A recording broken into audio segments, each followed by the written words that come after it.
Pilipinas, una sa ating mga balita. Patay ang isang grade 4 student matapos ang deworming activity sa Hugo Perez Elementary School Annex sa 13 Martires City sa Cavite. Ayon sa Department of Education, nagsagawa ng routine deworming activity ang eskwelahan noong July 2 kasama ang City Health Office. Ilang estudyante ang sumama umano ang pakiramdam at kinabukasan July 3, isinugod ang nasabing grade 4 student dahil sa pagsusuka. Base sa inisyal na medical findings, nasawi ang bata dahil sa impeksyon na nauwi sa septic shock. Nagpahayag naman ang school administration ng pakikiramay sa pamilya ng estudyante. Tiniyak nito na magbibigay ng karampatang tulong o suporta sa mga naulila.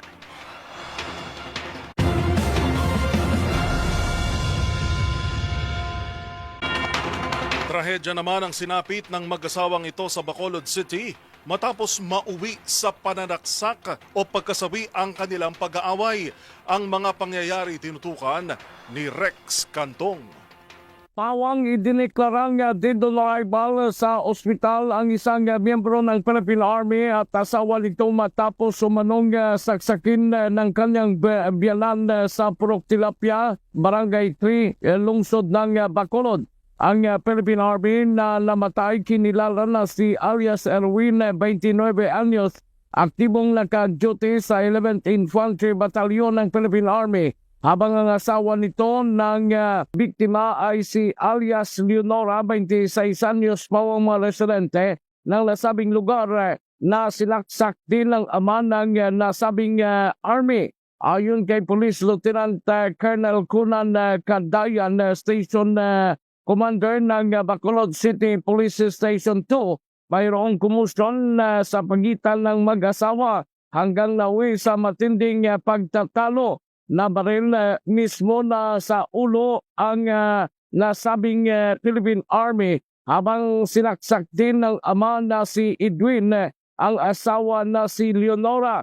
Sa ngayon patuloy ang investigasyon ng kapulisan sa nasabing krimen habang Glock 17 ng 9mm pistol ang na-recover ng kapulisan at patalim sa ngayon sa kustodinan ng Police Station 2 ng Bacolod City Police Office. Para sa MBC TV Network News, ito si RH46 Rex Cantong, una sa Pilipinas, una sa Pilipino.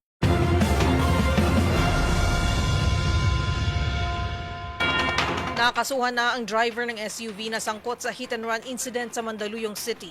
Lumalabas sa investigasyon na pag-aari ng isang malaking negosyante ang sasakyan at tirangka umanong daanin sa pera ang naturang issue. Naritong report ni Edniel Parosa. Isang pribadong negosyante at hindi miyembro ng Kamara o kahit sino sa gobyerno ang may-ari ng Toyota Land Cruiser na sangkot sa hit-and-run incident na ikinasawi ng isang babaeng angkas at ikinasugat ng 25 anyos na motorcycle taxi rider sa Ortigas Avenue, lungsod ng Mandaluyong nitong Hulyo 10. Kinumpirma sa DZRH News ng isang mapagkakatiwalaang source na harap ang kampo ng may-ari at sangkot na driver sa ipinatawag na pagdinig ng Land Transportation Office sa darating na Hulyo 16. Kabilang sa mga magiging sentro ng investigasyon ng ahensya ay kung bakit tinakpan ng plaka at conduction sticker ng sasakyan na masangkot ito sa naturang insidente. Nakarating kasi sa LTO ang report ng DZRH News na tinapalan ng logo ng House of Representatives ang conduction sticker na SUV habang binalot din ng dyaryo ang plaka nito bago baklasin ng mga nag-imbestigang tauhan ng PNP Forensic Group. Dito tumambad ang special plate SSS-11 na hindi umano pag-aari ng isang taga-gobyerno at sa halip pwede rin i-request na isang pribado. Sa naunang anunsyo ni LTO Chief Assistant Secretary Marcos Lacanilao, maaaring maharap sa reklamang tampering of authorized motor vehicle license plates and or third plate sticker, reckless driving at improper person to operate a motor vehicle, bukod pa sa ibang paglabag ang mga nasa likod ng nasabing sasakyan. Kasabay nito, isinailalim sa alarma ang naturang sasakyan at pinatawan din ng 70 araw na preventive suspension ang sangkot na driver. Sa update sa DZRH ni Mandaluyong City Police Chief, Police Colonel Reynan Patam, na-inquest na nila nitong Sabado ang driver sa kasong reckless imprudence resulting in homicide, physical injury and damage to property habang naratili sa kanilang kustodiya. Pero ayaw pa niyang magbigay ng pagkakakilala ng suspect dahil sa umano'y data privacy. Gayunman, kinumpirma ng hiwalay na source na 20 anyos na anak na may-ari ng SUV ang driver sa insidente. Tinangka umano nitong tumakas na makasagasa, ngunit swerteng naharang ng otoridad sa lungsod ng San Juan nang bumigay ang harapang bahagi ng kanyang sasakyan. Sabi pa ng source, sinubukang gumamit ng pamilya ng suspect ng padrino upang aregluhin ang kaso sa LTO, pero sinopla ito ng liderato ng ahensya. Nakausap na rin ng DZRH ang pamilya ng TNVS rider na nagpapagaling pa rin sa ospital dahil sa tinamong bleeding sa kanang bahagi ng utak. Kinumpirma nila na nakipag-ugnayan na sa kanila ang mga representante ng nakabangga. Pero nangangamba pa rin umano ang pamilya na makalusot sa batas at gastusin sa ospital ang naturang suspect. Bukod kasi sa bata pa ang biktima, buntis din umano ang kanyang misis at meron silang anak na magpipitong taong gulang pa lamang sa susunod na buwan. Para sa MBC TV Network News, ako si Edniel Parrosa, DZRH. Una sa Pilipinas, una sa Pilipino.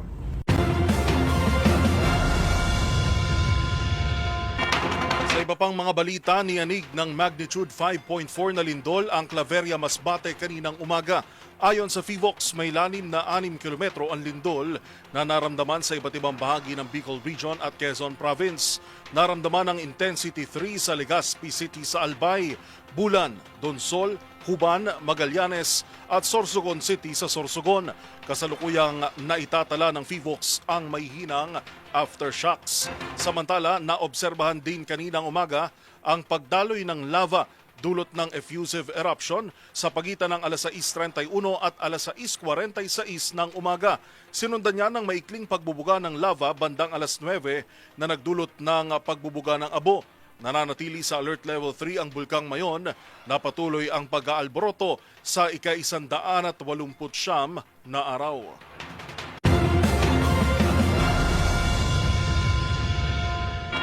Samantala, nailatag na ng prosecution ang lahat ng ebidensya nito para sa Article 4 ng impeachment trial na tumutukoy sa umano'y pagbabanta ni VP Sara Duterte kina Pangulong Bongbong Marcos, First Lady Liza Araneta Marcos at dating House Speaker Martin Romualdez. Sa panayam sa 2x2 DZRH, sinabi ni Attorney Benjamin Tolosa Jr., counsel to the prosecutors at a legal spokesperson na tagumpay para sa prosecution ang unang linggo ng paglilitis sa pangalawang Pangulo. Ayon pa kay Tolosa, maliwanag na ring napatunayang authentic ang video na kanilang iprinisinta kaugnay ng kasong grave threat sa laban kay VP Sara.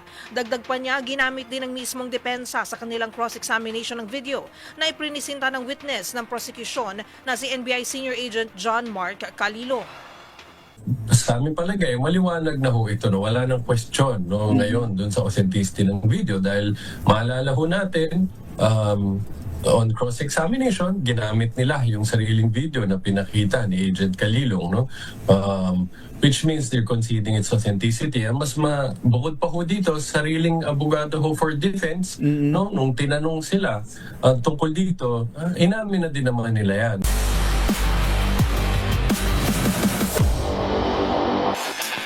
Sa mundo ng tennis, balik Pilipinas si Filipina tennis ace Alex Ayala matapos ang kanyang makasaysayang kampanya sa Wimbledon. Ang mga pangyayari sa report ni Matchpoint, Millie Borja. Nagbalik sa Pilipinas si Filipina tennis star Alex Ayala matapos ang kanyang makasaysayang kampanya sa Wimbledon bago muling sumabak sa hard court season bilang paghahanda para sa US Open. Dumating ang 21-year-old tennis ace sa Ninoy Aquino International Airport o NAIA noong linggo kung saan siya ay sinalubong ng mga opisyal mula sa Philippine Olympic Committee, Philippine Sports Commission at Philippine Tennis Association. Mananatili si Ayala sa Pilipinas sa loob ng ilang araw para sa nakahandang homecoming activities, kabilang ang media engagements at meet and greet sa kanyang mga taga-suporta bago muling bumalik sa international tour. Sa Wimbledon, naging kauna-unahang Pilipino na umabot sa round of 16 ng singles competition si Ayala, kabilang sa kanyang kampanyang panalo laban sa defending champion na si Iga Swiatek sa ikatlong round bago siya napigilan ni Jasmine Paulini sa round of 16. Pagkatapos ng kanyang maikling pagbisita sa Pilipinas, muling sasabak si Ayala sa WTA 1000 National Bank Open sa Canada sa susunod na buwan bago lumahok sa US Open, ang huling Grand Slam tour ng taon. Para sa MBC TV Network News, ito si Millie Borja ng DZRH TV, una sa Pilipinas, una sa Pilipinas.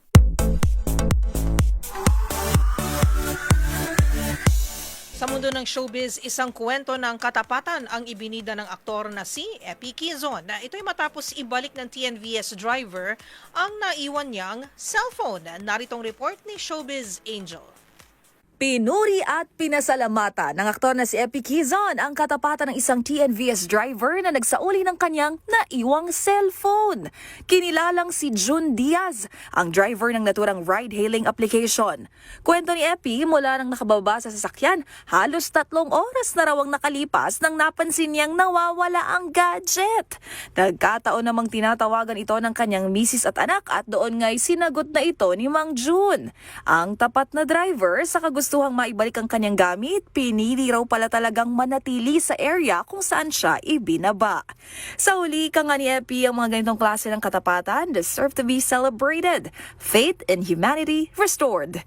Samantala, kasunod naman ang naturang post, binigyang pugay at inalala ng aktor ang iniwang legasiya sa industriya ng amang si Dolphy, kasabay ng 14th death anniversary na nag-iisang Comedy King.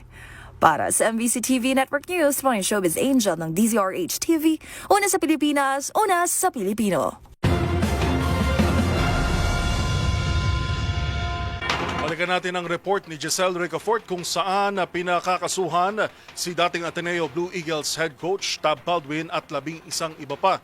Alamin natin ang buong detalye mula kay Giselle Ricafort. Giselle?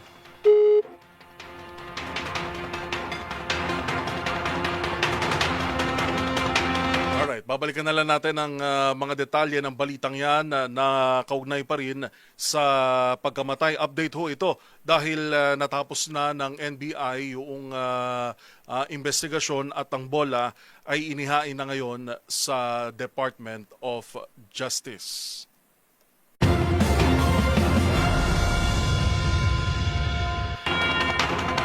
At yan po mga balitang aming nakalap ngayong araw ng Lunes. Ito po si Yuel Reyes. At ako naman po si Karen Oyong. Magkita-kita tayong muli bukas para sa mga balitang makabuluhan, mga kwentong makapangyarihan. Hatid pa rin ang boses ng Pilipino para sa Pilipino.